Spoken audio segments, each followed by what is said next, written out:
Hello everyone, अभी classes में आपका स्वागत है। और आज मैं कक्षा 9वीं के बच्चों के लिए मैथ्स का पहला अध्याय लेके आया हूँ, जिनका नाम है वास्तविक संख्या। तो आज हम लोग इनका जो वास्तविक संख्या का बेसिक सब कॉन्सेप्ट को समझेंगे। फिर उसके बाद जो अगले पार्ट्स होगा उसमें हम लोग क्या करेंगे, इन पे बेस्ड जो क्वेश्चन है उनको सॉल्व करेंगे। तो जो कक्षा 9वीं के बच्चे हैं उनके लिए तो ये वीडियो काफ़ी इंपॉर्टेंट है। और साथ ही बोल सकते हैं जो बच्चे ट्यूशन वगैरह नहीं कर रहे उनके लिए मैं स्टार्ट किया हूँ, और यहाँ पे शुरू से लेकर मैं कोशिश करूँगा कि पूरा अंत तक आपके वीडियो को प्रोवाइड करूँ, पूरे चैप्टर को क्लियर करूँ। क्लियर? तो ये मेरा फर्स्ट वीडियो है और इनका प्लेलिस्ट भी बन जाएगा, आप ऐड कर लीजिए मेरा प्लेलिस्ट। ठीक है, तो ये मेरा डे 1 क्लास है। ठीक है, पहला दिन क्लास। तो यहाँ पे हम लोग सबसे पहले यहाँ पे समझेंगे वास्तविक संख्या से रिलेटेड जितने भी फैक्ट है वो समझेंगे।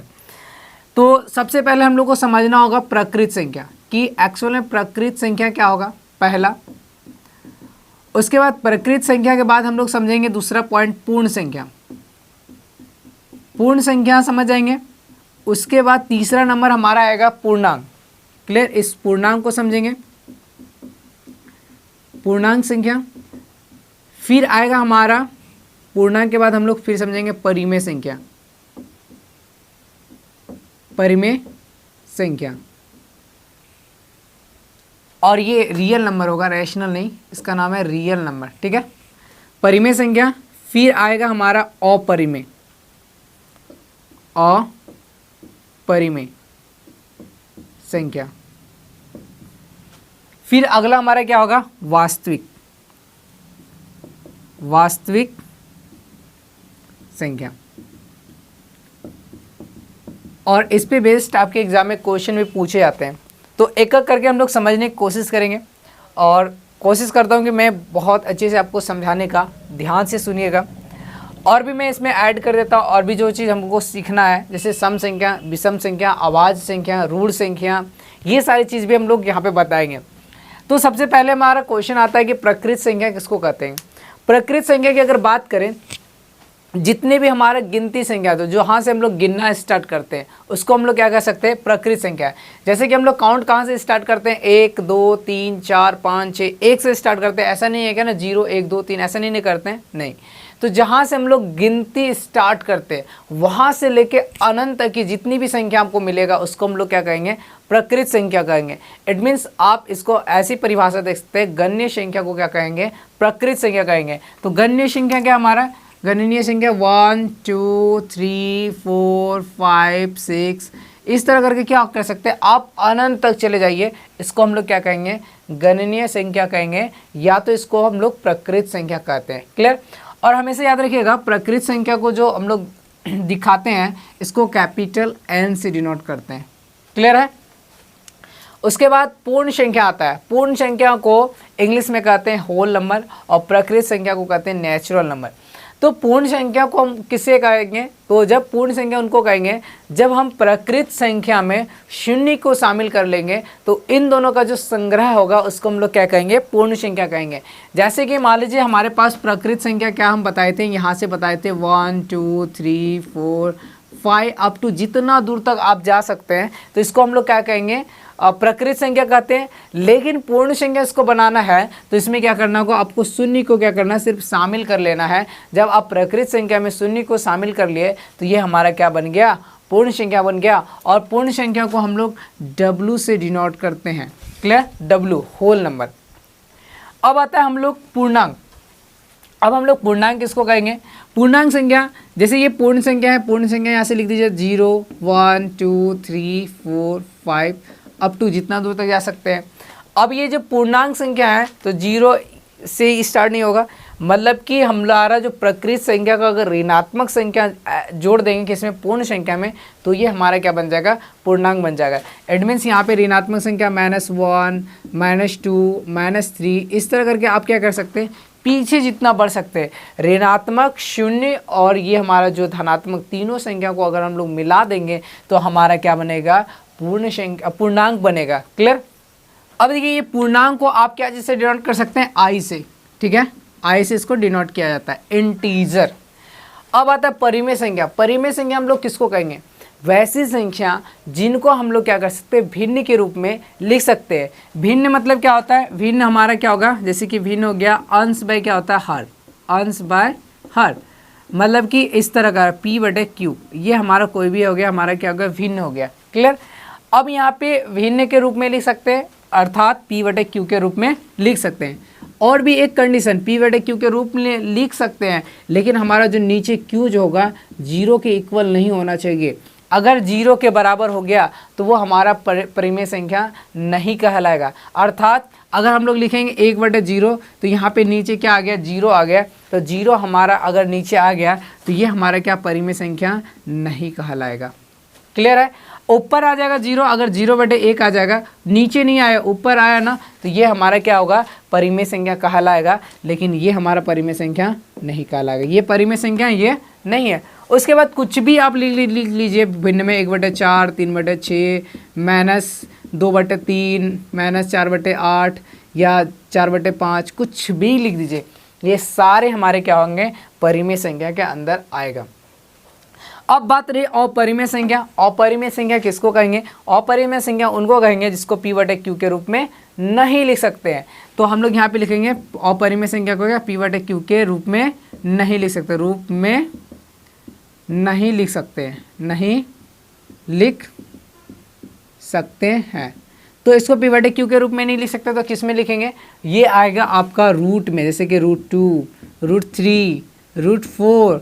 √4 होगा क्या, √4 नहीं होगा, क्योंकि √4 को अगर हम लोग इसको सॉल्व करेंगे तो इसका वैल्यू आएगा 2, और 2 हमारा क्या है, एक परिमेय संख्या है, ये अपरिमेय संख्या नहीं है।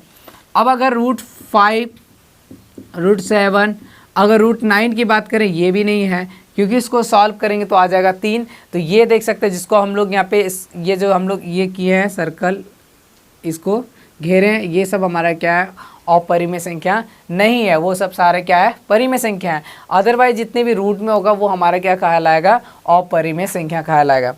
और एक चीज़ और, अब हम लोग आते हैं वास्तविक संख्या में। ठीक है, वास्तविक संख्या किसको कहेंगे, वास्तविक संख्या वैसे कहेंगे, इट मीन्स बोल सकते हैं ये दोनों का संग्रह, परिमेय प्लस अपरिमेय, इन दोनों को जोड़ दीजिए तो ये हमारा क्या बनाएगा, वास्तविक संख्या, मतलब दोनों को मिला दीजिए तो ये बन जाएगा हमारा वास्तविक संख्या। और एक्चुअल वास्तविक संख्या क्या है, ये सभी का संग्रह हमारा क्या, वास्तविक संख्या, याद रखिएगा। मतलब कि नीचे से ऊपर जितने भी है सबको मिला दीजिए, मिक्स कर दीजिए तो ये हमारा क्या बनेगा, वास्तविक संख्या बनेगा। तो यहाँ पे कुछ भी हो सकता है वास्तविक संख्या में, 1, 2, 3/4, -1, 0, 6/5, √2, √3, ये सभी क्या है, हमारा वास्तविक संख्या है। और इसी पे हमारा ये चैप्टर बेस्ड है और इसी को हम लोग को समझना है। तो यहाँ पे परिमेय, अपरिमेय, पूर्णांक, पूर्ण संख्या, प्राकृत संख्या, ये सारी चीज़ समझ में आ गया। अब इस पे बेस्ड क्वेश्चन किस प्रकार से पूछे जाते हैं वो चीज़ हम लोग को समझते हैं। सबसे पहले हम लोग यहाँ पे समझेंगे एक जैसे कि हम लोग प्रकृत संख्या को नेचुरल नंबर बोलते हैं, या तो इसको हम लोग लिखते हैं प्रकृत, और इधर हमारा क्या होगा, पूर्ण। फिर हमारा क्या है, पूर्णांक। फिर हमारा क्या हो गया, परिमेय। ठीक है, सॉरी, यहाँ पे पूर्ण के बाद हम लोग क्या करेंगे, पूर्णांक। फिर पूर्णांक के बाद हम लोग क्या करेंगे, परिमेय। और परिमेय के बाद हम लोग क्या करेंगे, अपरिमेय। और उसके बाद आएगा परिमेय और वास्तविक संख्या, और फिर वास्तविक,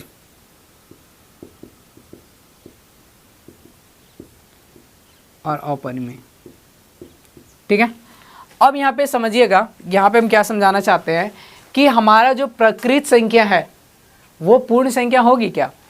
प्रकृत संख्या यहाँ पे देख लीजिए क्या है, 1, 2, 3, 4, 5। अब पूर्ण संख्या मेरा 0, 1, 2, 3। तो यहाँ पे प्रकृत संख्या एक अगर मेरा प्रकृत है तो 1 मेरा पूर्ण भी है, 2 मेरा प्रकृत है तो 2 मेरा पूर्ण भी है, 3 मेरा प्रकृत है, 3 मेरा पूर्ण भी है। मतलब कि प्रकृत संख्या जो होगा पूर्ण संख्या हो जाएगा। तो मतलब प्रकृत संख्या जो होगा पूर्ण संख्या होगी, पहला। लेकिन अगर हम पूछा जाए कि पूर्ण संख्या प्रकृत संख्या होगी, अगर हम लोग इधर से इधर जाएंगे, मतलब अगर हम बोलेंगे कि पूर्ण संख्या कोई दिया हुआ वो प्रकृत संख्या होगी, जैसे कि मेरा 0 मेरा पूर्ण संख्या है, तो 0 मेरा प्रकृत संख्या होगी क्या? नहीं, यहाँ तो 0 तो है ही नहीं। मतलब क्या, पूर्ण संख्या जो है प्रकृत संख्या नहीं हो सकती है। यहाँ पे हो सकती है क्या? नहीं। तो यहाँ पे हमारा कॉन्सेप्ट क्लियर क्या हुआ कि प्रकृत संख्या पूर्ण संख्या होगी, लेकिन पूर्ण संख्या प्रकृत संख्या नहीं होगी। क्यों नहीं होगा? अगर रीजन पूछा जाए कि पूर्ण संख्या प्रकृत संख्या क्यों नहीं हो सकती है, क्योंकि 0 मेरा पूर्ण संख्या है लेकिन प्रकृत संख्या है क्या? नहीं है। तो मेरा 1 नंबर कॉन्सेप्ट क्लियर हो गया। इस पे बेस्ड आपसे क्वेश्चन पूछा जाता है कि प्रकृत संख्या पूर्ण संख्या होती है, तो आप क्या बोलोगे? प्रकृत संख्या पूर्ण संख्या होती है। अगर ये पूछा जाए कि सभी पूर्ण संख्या प्रकृत संख्या होती है, सभी पूर्ण संख्या प्रकृत संख्या नहीं होती है, क्योंकि 0 मेरा पूर्ण संख्या है लेकिन प्रकृत संख्या नहीं है। अब आते हैं हम लोग दूसरे कॉन्सेप्ट पे। बोल रहा पूर्ण संख्या पूर्णांक होगी क्या? मान लीजिए हम पूछेंगे पूर्ण संख्या, सभी जितनी भी पूर्ण संख्या वो पूर्णांक होंगे क्या? तो आप देखो पूर्ण संख्या मेरा 0 है तो पूर्णांक भी मेरा 0 है। अगर 1 मेरा पूर्ण संख्या है तो 1 मेरा पूर्णांक भी है। 2 मेरा पूर्ण संख्या है, 2 मेरा पूर्णांक भी है। मतलब क्या कि हमारा जो पूर्ण संख्या है वो पूर्णांक हो सकती है। ठीक है, यहाँ पे आप देखिएगा, यहाँ पे क्या होगा, ये हो जाएगा। लेकिन यही चीज़ हम अगर आपसे पूछें कि पूर्णांक जो होगा पूर्ण संख्या होगी क्या? तो आप चेक कर लो कि हम लोग पूर्णांक को देखो, कोई भी पूर्णांक उठा लो, यहाँ पे -3 उठा लिए तो इधर -3 है, पूर्ण संख्या में है? नहीं है। तो मतलब कि पूर्ण संख्या जो है पूर्णांक संख्या पूर्ण संख्या नहीं हो सकती। कुछ भी उठा लो, ये 0 के अलावा इधर वाला सब उठा के देखो, -1 यहाँ पे है तो -1 यहाँ नहीं है, तो मतलब क्या पूर्णांक जो है पूर्ण संख्या नहीं होगा। ये बात आपको क्लियर हो गया। अब आता है हमारा यहाँ पे पूर्णांक के बारे में बात करते हैं। पूर्णांक और परिमेय के साथ आप यहाँ पे देखो, पूर्णांक ले लो और परिमेय ले लो।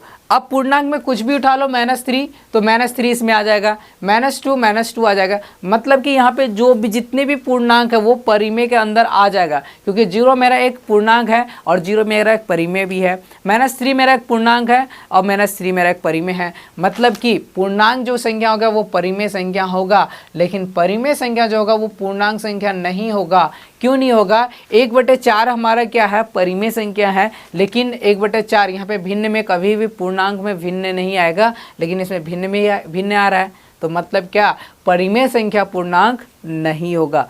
क्लियर है? अब हम लोग यहाँ पे देखते हैं परिमेय संख्या और अपरिमेय संख्या के बारे में बात करते हैं।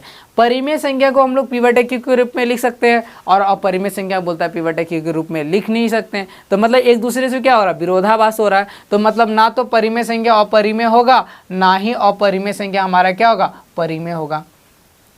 क्लियर है? हमेशा याद रखिएगा, परिमेय संख्या सारा परिमेय संख्या अपरिमेय संख्या नहीं हो सकता है और अपरिमेय संख्या परिमेय संख्या भी नहीं हो सकता। एक दूसरे के विरोधाभास है, ये दोनों आपस में कभी भी इक्वल मतलब कि एक दूसरे का नहीं होगा। ठीक है, अब यहाँ पे अगर परिमेय और वास्तविक के साथ अगर डिस्कस करेंगे तो परिमेय संख्या वास्तविक संख्या हो सकती है, लेकिन वास्तविक संख्या परिमेय संख्या नहीं होगी।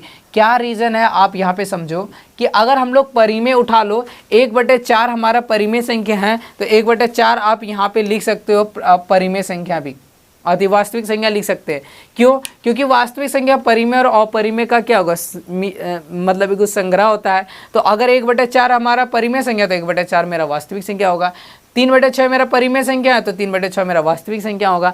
लेकिन वास्तविक संख्या परिमेय संख्या नहीं हो सकता है। क्यों? क्योंकि यहाँ पे अपरिमेय संख्या भी तो जुड़ा हुआ है। अगर कोई एक अपरिमेय संख्या जो उठा के देख ले, अगर हमारा √2 बोल दे कि मेरा वास्तविक संख्या है, तो यहाँ पे परिमेय संख्या में रूट के फॉर्म में आएगा क्या? नहीं आएगा। जब ये रूट के फॉर्म में नहीं है तो ये परिमेय क्या होगा?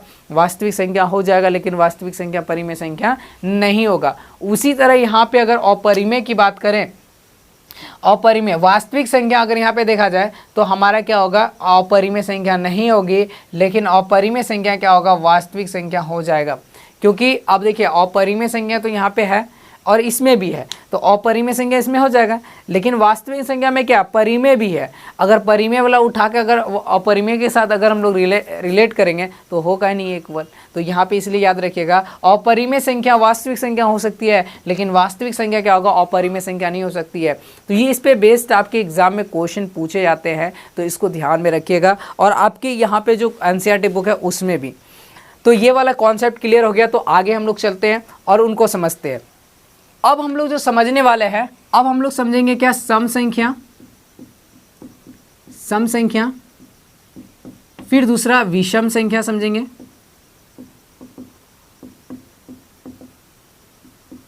फिर तीसरा हम लोग समझेंगे भाज्य, फिर हम लोग समझेंगे अभाज्य संख्या। ठीक है, भाज्य संख्या किसको कहेंगे और अभाज्य संख्या उसको समझेंगे। भाज्य संख्या को यौगिक भी कहते हैं। ठीक है, और फिर हम लोग समझेंगे एक असभाज्य। ये सारी चीज़ को हम लोग समझेंगे। चलिए अब लोग समझते हैं कि सबसे पहले हम लोग विषम सम संख्या किसको कहेंगे। सम संख्या सिंपल सा एक हम ना क्या करते हैं, यहाँ पे हम लोग कुछ नंबर लेते हैं। हाँ, यहाँ पे हम लोग लिखते हैं 1 2 3 4 5 6 7 8 9 10 11 12 13 14 15, फिर एक 16 17 18 19 20 21 22 23 24 25 26। यहाँ पे कुछ हम नंबर लिए। ठीक है, इसमें यहाँ पे देखना है, दो चीज़ हम लोग क्लियर करेंगे। पहले सम संख्या और विषम संख्या। सम संख्या किसको कहेंगे, जो दो से क्या होगा, विभाज्य होगा, या जो दो का गुणनखंड होगा। ठीक है, जो दो का मल्टीपल बोल सकते हैं, जो दो का गुणन होगा।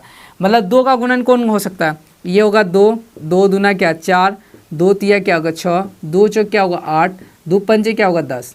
ये क्या दो का गुणन है। और ये देख सकते 2 से क्या होगा, सब भाग लग जाएगा।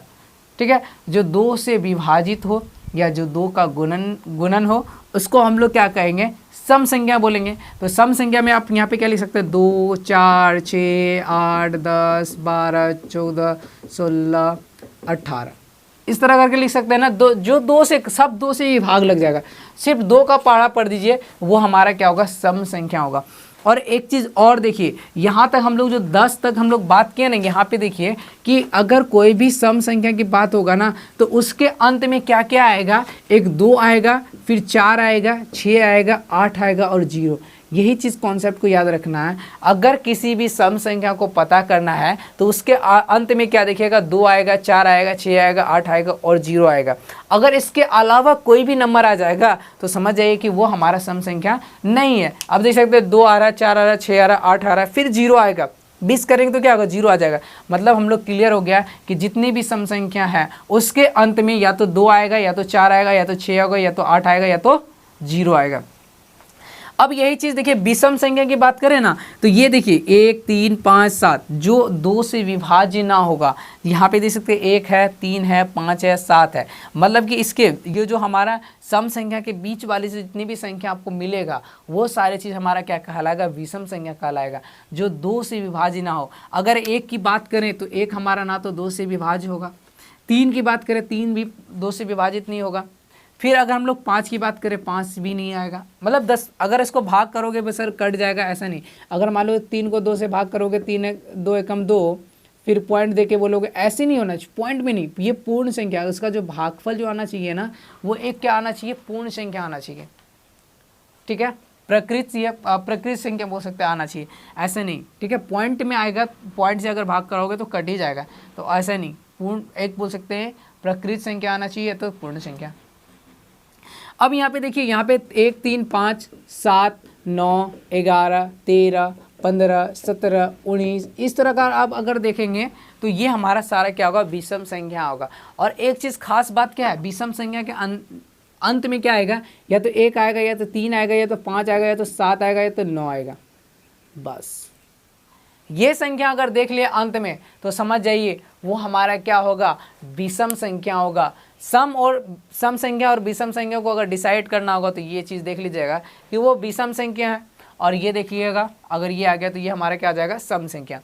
अब आता है भाज्य संख्या या तो यौगिक संख्या। भाज्य संख्या और यौगिक संख्या किसको कहते हैं, भाज्य संख्या उसी को कहते हैं जो क्या कर सकते हैं, वो एक मतलब कि एक और स्वयं के अलावा अन्य संख्याओं से भी विभाजित होता है, उसको हम लोग भाज्य संख्या या तो यौगिक संख्या कहते हैं। अब समझो क्या, फिर देखें, मतलब वैसी संख्या जो एक और स्वयं के अलावा किन्हीं अन्य संख्याओं से भी विभाजित होता है तो उसको हम लोग क्या कहेंगे, भाज्य या यौगिक संख्या कहेंगे। जैसे कि अगर आप 2 की बात करें तो 2 को देखिएगा तो या तो 1 से कटेगा या तो 2 से कटेगा। ये 2 ही से कट रहा है, 1 या 2। 1 हो गया कि 1 से हम तो बोले ही थे और खुद से बोले थे, तो 1 और 2 तो खुद से ही कट गया, तो मतलब इसको हम लोग क्या कहते हैं, भाज्य संख्या नहीं कह सकते हैं। अगर आप 3 की बात करें, 3 को बोल सकते हैं क्या, 3 अगर देखा जाए 3 या तो 1 से कटेगा या तो 3 से ही कटेगा, तो इसको बोल सकते हैं क्या, नहीं। फिर अगर 4 की बात करें तो 4 को अगर आप भाग लगाना चाहेंगे तो 4 जो आएगा, 1 का पढ़ाम आएगा, 2 का पढ़ाम आएगा, 4 का पढ़ाम आएगा। देखिए 1 और 4 ये दोनों स्वयं हो गया, 1 हो गया और स्वयं हो गया, लेकिन इसके अलावा क्या होगा, 2 से भी विभाजित हो रहा है, तो मतलब कि हमारा भाज्य संख्या क्या होगा, 4 हो जाएगा। क्यों होगा, क्योंकि ये 1 और स्वयं इसके अलावे भी संख्या से क्या कर रहा है, विभाजित हो रहा है। अगर आप 5 के बारे में बात करो, देखो 5 अगर देखोगे तो 5 या तो 1 से कटेगा या तो 5 से कटेगा, तो इसको हम लोग भाज्य संख्या नहीं बोल सकते। तो हमारा क्या होगा, 6 आ जाएगा। 6 क्या, 2 से भाग लग जाएगा, 1 से भाग लग जाएगा, 3 से लग जाएगा, फिर 6 से लग जाएगा। तो सबसे पहले तो 1 और स्वयं वाला तो हम बोले तो छोड़ दो, उसके अलावे भी लग रहा है कि ये देखो, हाँ उसके अलावे 2 और 3 से लग रहा है, तो मतलब ये हमारा क्या हो जाएगा, भाज्य संख्या होगा। और भी फिर अगर ले लो 7 अगर देखोगे तो 7 या तो 1 से लगेगा तो 7 से ही लगेगा, मतलब 1 और खुद से ही लग रहा है। हम क्या बोलें, 1 और खुद से नहीं, 1 और खुद के अलावे से होना चाहिए, मतलब कि ये हमारा भाज्य संख्या नहीं होगा। फिर 8 की बात करें तो 8 हमारा क्या होगा, 2 से लगेगा, फिर क्या करेगा, 1 से भी लगेगा, फिर 4 से भी लगेगा, 8 से भी लगेगा। देखिए 1 खुद से, ये दोनों, देखिए ये दोनों के बारे में तो बोले थे, हो कटेगा ही, इसके अलावे से भी कट रहा है, तो ये हमारा क्या होगा, भाज्य संख्या होगा। अगर आप 9 के बारे में बात करोगे तो 9 देख लो, 1 से भी कटेगा, 3 से भी कटेगा और 9 से भी कटेगा। ये देखिए खुद 1 और खुद से हो गया, उसके अलावे भी नंबर से कट गया, तो ये सारी चीज़ क्या होगा, हमारा भाज्य संख्या बोल सकते हैं या तो यौगिक संख्या बोल सकते हैं। क्लियर। और भी इस तरह का नंबर है, 10 आ जाएगा, 12 आ जाएगा, 12 आ जाएगा, 14 आ जाएगा, 15 आ जाएगा। ये सारी चीज़ क्या है, हमारा भाज्य संख्या होती है, या तो इसको यौगिक संख्या, दोनों में से कुछ भी कर सकते हैं। अब अभाज्य संख्या के अगर बारे में बात करें तो अभाज्य संख्या हम लोग किसको कहेंगे, वैसी संख्या जो 1 और स्वयं के अलावा किन्हीं अन्य संख्याओं से विभाजित ना हो, उसको हम लोग क्या कहेंगे, अभाज्य संख्या कहेंगे। जैसे कि अगर हम लोग बात करें 2 की अगर बात चर्चा करो तो 2 क्या करेगा, या तो 1 से कटेगा या तो 2 ही से कटेगा। देखिए 1 हो गया तो 1 से हम बोले ही थे कटेगा, दूसरा बोले तो खुद से ही कटेगा, 2 है तो 2 अपने से ही कट रहा है, तो मतलब ये हमारा क्या होगा, अभाज्य संख्या हो गया। अब 3 के बारे में बात करो, 3 अगर देखोगे तो 1 से कट रहा है और 3 से कट रहा है, तो ये हमारा अभाज्य संख्या हो गया। लेकिन अगर हम लोग 4 की बात करें, 4 क्या होगा, 1 से कटेगा, 2 से कटेगा, 4 से कटेगा। देखिए 1 और खुद के अलावे से कट रहा है ना, 1 और खुद के अलावे से भी कटे तो वो भाज्य संख्या होगा, और 1 और खुद से ही कटे उसको हम लोग अभाज्य संख्या कहते हैं। तो ये 4 हमारा अभाज्य संख्या नहीं होगा।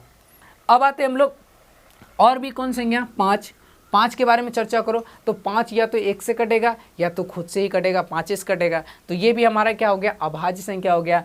अब 7 के बारे में अगर बात करो तो 7 देखोगे क्या होगा, 1 से कटेगा या तो 7 से ही कटेगा। लेकिन इसके पहले जो 6 नंबर नहीं लिखे, 6 नंबर इसलिए नहीं लिखे क्योंकि वो 1 से भी कटेगा, 2 से भी कटेगा, 3 से भी कटेगा, 6 से भी कटेगा, मतलब 1 और स्वयं के अलावा अन्य संख्याओं से भी कट रहा है, तो मतलब वो हमारा क्या होगा, अभाज्य संख्या नहीं आएगा, वो क्या आ जाएगा, भाज्य संख्या। इसलिए यहाँ पे 6 को शामिल नहीं किए। इसी प्रकार से आप 7 हो गया, 8 को भी शामिल नहीं कर सकते हैं, 9 को भी नहीं कर सकते हैं, यहाँ पे करेंगे 11 अगर आप देखोगे तो 11 या तो 1 से विभाजित होगा या तो 11 से ही होगा। इसी प्रकार करके आप 13 लिख सकते हैं, 17 लिख सकते हैं, 19 लिख सकते हैं, 23 लिख सकते हैं, और इस तरह करके 29 लिख सकते हैं। ये सारी संख्या जो होगा अभाज्य संख्या होती है। और जो हम लोग एलसीएम बनाते हैं ना, कभी 4 से कटा देते हैं, 6 से कटा सकते हैं, उससे कभी भी हम लोग नहीं कटाते हैं। जब भी भाग दिया जाता है, जब भी हम लोग को एलसीएम करते हैं तो वहाँ पे जो इस तरह करके भाग देते हैं, इधर जो लिखते हैं वो सारे इधर वाला लिखने वाला जितनी भी संख्या होता है वो अभाज्य संख्या होता है। इसलिए कहा जाता है ना 40 का अभाज्य गुणनखंड निकालिए, मतलब ये अभाज्य संख्या होना चाहिए। ऐसा नहीं कि अब 4 से भी कभी कटा देते हैं, कभी 6 से भी कटा सकते हैं, ऐसा नहीं होगा। क्लियर है। अब आता है हमारा सअभाज्य संख्या, किसको कहते हैं, सअभाज्य संख्या। सहअभाज्य संख्या वैसी संख्या करेंगे जो किसी दो संख्याओं का जो एचसीएफ जो होगा कितना होना चाहिए, 1 होना चाहिए। इसको मिटाते हैं, दो संख्याओं का एचसीएफ, मान लो कोई भी एक संख्या उठा लो, अगर उसका एचसीएफ अगर हमारा कितना आ जाएगा, 1 आ जाएगा, तो उसको हम लोग क्या कहेंगे, असहभाज्य संख्या। जैसे कि 9 और 16 ले लो, 9 और 16 इन दोनों का एचसीएफ करो, कितना आएगा, 9 और 16 का हम लोग एचसीएफ करते हैं। यहाँ पे देखिए 9 से हम लोग 16 को भाग करेंगे, 9 एकम 9, फिर यहाँ पे कितना आ जाएगा 7, 9 7 16 होता है, फिर 9 7 एकम 7, फिर 2 आ गया, फिर 2 से कटाएंगे इसको 7 को, तो 3 दूना कितना हो गया 6, फिर 1 आ गया। अब 1 को 2 से भाग करेंगे तो 2 बार में कटेगा और ये 0 आ गया। अब जो जिससे लास्ट अगर 0 आ जाता तो जो लास्ट से भाग करते वो क्या हमारा एचसीएफ निकलता है। अब इसमें 9 और 16 का एचसीएफ कितना आ गया, मेरा 1 हो गया। तो हमेशा याद रखिए असहभाज्य संख्या किसको कहेंगे, जिस किन्हीं दो संख्याओं का अगर आपका मतलब एचसीएफ अगर 1 आ जाता है तो उसको बोलेंगे असहभाज्य संख्या। ठीक है, तो ये सारे बेसिक कॉन्सेप्ट जानना जरूरी था ताकि आपको मैथ्स जो है ना इजी लगे। अब जो हम लोग चैप्टर पे आएंगे ना तो बहुत ही फटाफट आप आंसर करोगे। तो ये जितने भी चीज़ हम पढ़ाएं इसका क्या करना, आपको नोट्स तैयार कर लेना है, क्लियर। और उसके बाद हम लोग जो अगले डे हम लोग पढ़ेंगे तो इससे चैप्टर बेस्ड पे जो क्वेश्चन है एनसीईआरटी का हम लोग कवर करेंगे, क्लास 9 का वो हम लोग पढ़ेंगे, प्रश्नावली 1.1। तो ये वीडियो आपका अगर पसंद आ रहा है तो प्लीज़ क्या करना है, वीडियो को लाइक करना है और दोस्तों तक शेयर भी करना है और कमेंट करके बताइएगा कि कितने अच्छे से आपको समझ में आया। अगर नहीं समझ में आया तो कमेंट जरूर कीजिएगा। फिर भी इससे क्या होगा, मेरा फीडबैक आप देते हैं ना तो फिर हम क्या करते हैं उसको सुधार करते हैं कि और अच्छी तरीके से उसको हम कोशिश करते हैं कि बताने का। और अगर हमारे चैनल पे न्यू आए हैं तो चैनल को क्या करना है, सब्सक्राइब करना है, साथ ही बेल आइकन को हिट कर दे। इससे क्या होगा, जो भी वीडियो मैं न्यू अपलोड करूंगा आपके सिलेबस से रिलेटेड उनका नोटिफिकेशन सबसे पहले आप तक पहुंचेगा। और आप हमारे अभी क्लासेस ऑब्जेक्टिव को भी सब्सक्राइब कर लें। इसके जो चैप्टर के जो ऑब्जेक्टिव वीडियो होंगे वो हमारे अभी क्लासेस ऑब्जेक्टिव पे आएगा। तो मिलते हैं हम लोग अगले वीडियो में, तब तक के लिए आप इनको अच्छी तरह से तैयार कर लीजिए। बाय।